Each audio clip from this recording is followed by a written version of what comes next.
ராணிப்பேட்டை மாவட்டம் அரக்கோணம் தொகுதி அதிமுக முன்னாள் பெண் எம்எல்ஏ பவானி கருணாகரன் வீட்டின் மீது கற்கள் வீசியதாக ஒருவரை போலீசார் கைது செய்தனர்.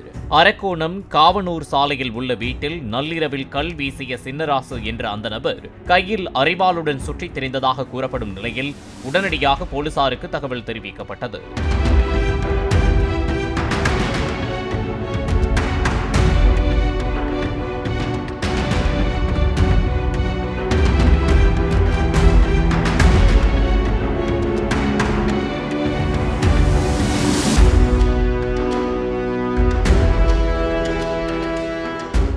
பிளே ஸ்டோர் மற்றும் ஆப் ஸ்டோரில் இருந்து பாலிமர் செயலியை QR கோடு மூலம் பதிவிறக்கம் செய்யுங்கள். செய்திகளை உடனுக்குடன் பெறுங்கள்.